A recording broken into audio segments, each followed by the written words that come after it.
Hello, I'm GLEN and I play John Manley in Disney's Black Beauty. And I'm here today, I'm very excited to be reading one of the finalist stories in the high school category for the WBF's inaugural creative writing contest. The theme is wild horses, and this story is called Chaining the Wind, and it's beautiful, and it was written by 16-year-old Andrew H. from San Francisco, California. Chaining the Wind. From the time that I was born, I swore that I would never allow any creature, human, horse, or otherwise, to control me. From my first breath until my last, I would be as free as the winds that swept over the desert plain. Every sensation I felt would be glorious and exhilarating because I alone had chosen to experience it. Regardless of my circumstances, I would be wild, unfettered, and fully alive. In the days when my world and my soul were young, I both believed that my future was limitless, and I knew I would never be broken. I was wrong. My first memory I have is of myself running. I was a capricious, gangly colt, mischievous in a good-natured way, obsessed with speed and almost constantly in trouble.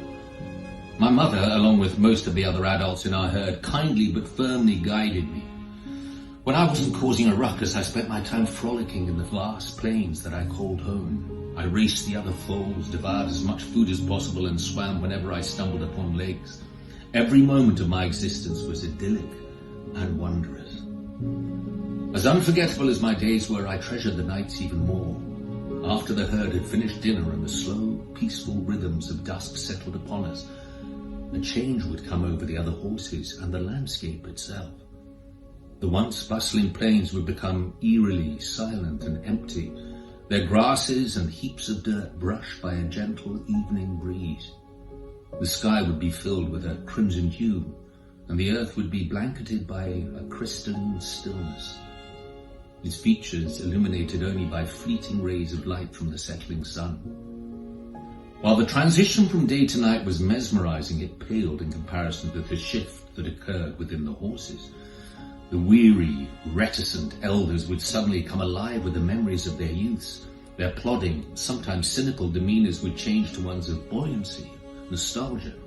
They spoke of their entire lives, spent on the endless, unchanging plains. Whenever the younger horses felt worried or lost, they would remind us of their struggles and of the challenges our ancestors faced and overcame. For as long as anyone can remember, this land has been our home. An older mare once told me, our lives are difficult. We must always work hard to survive, but they're beautiful and irreplaceable too.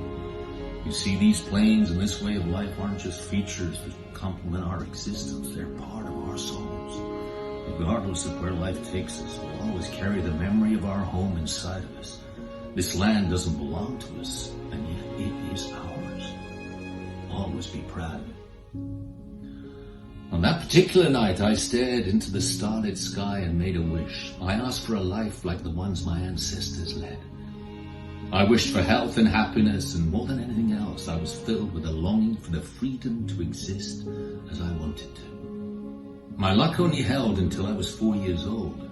One sweltering summer day, I decided to stray from the herd in pursuit of adventure. I was aimlessly following a winding river when I suddenly heard a deafening, unearthly shriek. Pivoting around in alarm, I noticed a massive glinting object in the distance. A train, although I didn't know it then. Without thinking, I bolted. Filled with frenzied energy, I continued to gallop wildly about until I stumbled over something long and slightly raised.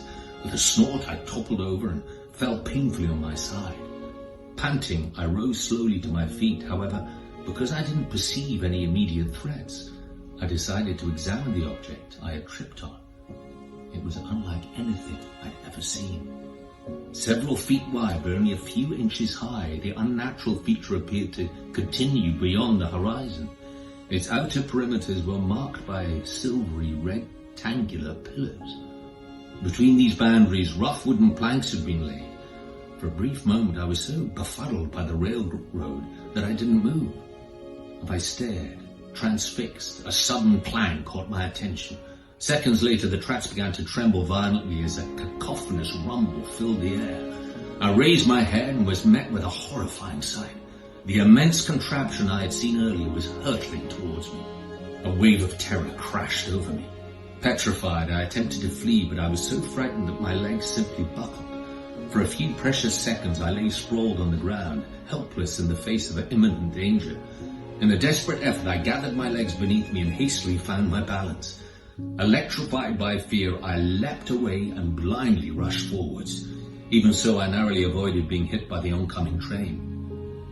When I had put at least 200 yards between myself and the locomotive, I swiveled around to watch it as it swept into the horizon. For an instant, I was filled with a sense of triumph. In spite of my enemy's best efforts, I had survived. As long as I stayed away from the path on which it seemed to reside, I would never have to face that wicked contraption again. As I started to prance around in exultation, a grim realization shivered through me. I stopped celebrating. Slowly, nervously, I began to survey the surrounding area. Nothing was familiar. My head sagged and my ears drooped as I grasped my predicament. I was stranded on the wrong side of the impassable trail. I had been cut off from my home, my herd, and everything that I knew. While I could cross the tracks, I was so terrified of the locomotive that I couldn't bring myself to even set foot on them again.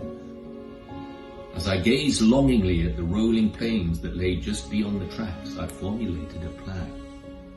The railroad couldn't possibly continue on forever. Eventually, if I followed it, I would discover its end and pass to the other side without endangering myself. Strengthened by my resolution, I turned and broke into a brisk trot, tracing the path that the train had taken. It took me several hours to realize that I grossly underestimated the size of the treacherous tracks. I walked until my legs ached and my progress slowed to a crawl, but the never-ending trail stretched on, taunting me with its unnervingly straight lines and the inevitability of its presence. While I was accustomed to the warmth of the plains, I found myself overwhelmed by the searing heat for the first time. I was relieved when night finally fell. Miserable, exhausted, and apprehensive, I stopped to rest. I attempted to sleep, but a primal fear lurking within me kept me awake until the first rays of day penetrated the sky. Unwilling to waste any more time, I set off, shaking my head periodically to prevent myself from dozing off. The whirling dust rose before my weary eyes as I staggered forwards, momentarily blinding me. This area of the plains was sparsely populated. The few animals who dared to make their homes in this inhospitable environment had evidently kept to themselves. Worse still, the unforgiving ground was littered with stones. Every time I took a step, rocks were wedged into the cracks in my hooves, causing me to limp badly. In an effort to preserve my sanity, I tore my eyes away from the hateful railroad and surveyed the land around me instead. This didn't help much. Aside from the path separating me from salvation, the place I'd come to was characterized by small, dull mounds and dusty flatlands. The monochromatic landscape was punctuated only by occasional patches of shrubbery, which, if nothing else, provided me with the food I needed to sustain my trek. When the sun sank beneath the horizon at last, I collapsed. Every part of me, from my bruised feet to my parched throat, was throbbing. In spite of my best efforts to stay alert, I had begun to drift off, but a single, reverberating clang reached my ears and shot through my entire body. Scrambling to my feet, I strained to locate the source of the monstrous sound. Before I even grasped what was happening, the terrible contraption I had seen the day before roared past me. Instead of running, I froze and shut my eyes, paralyzed by the certainty that it would destroy me. For 30 unbearable seconds, my world narrowed down to the shrieks of the hideous machine clattering along beside me. Gradually, its bellows quietened. I cautiously opened my eyes. Astonished, I scanned the area around me, shaken but profoundly grateful to be alive. For the rest of that night, I kept a watchful eye on the tracks, standing in a sad, silent sentinel. When dawn broke, I resumed my march. I didn't know how far I'd come, or if, after such a long journey, I would ever be able to find my herd and home again. When the sun reached its zenith, my weary eyes grasped a strange cluster of objects on the horizon. Despite my sorry condition, I was overjoyed to have stumbled across something. Jubilant, I forced my smarting body into a painful trot. Slowly, the unusual collection of buildings came into focus.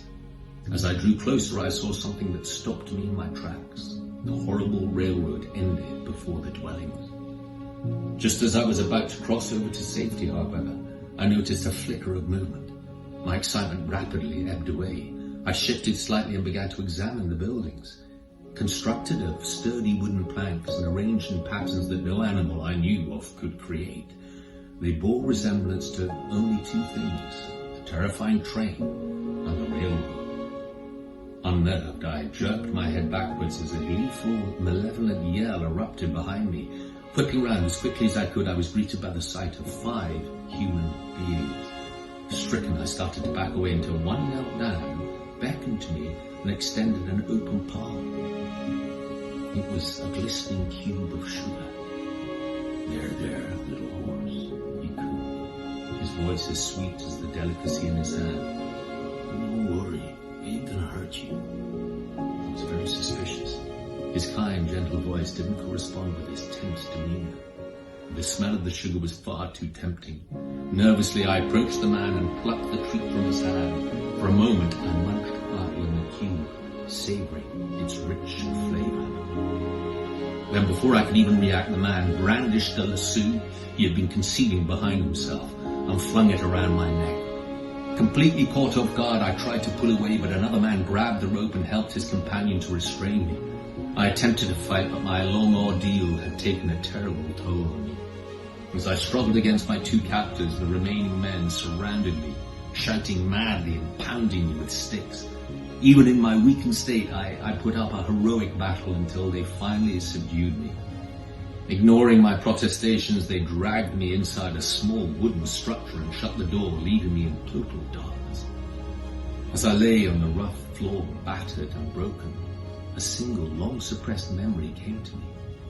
I saw myself as a hopeful little colt, staring at the sky, wishing for life and longing for freedom. And in that moment, even as I began to repeat my forgotten dream over and over again, I knew in my heart that it would never come true. Well done, Andrew. That was brilliant. Thank you for using your creativity to help protect the wild horses, Andrew. I'm Ian Glenn, and I stand with wild horses.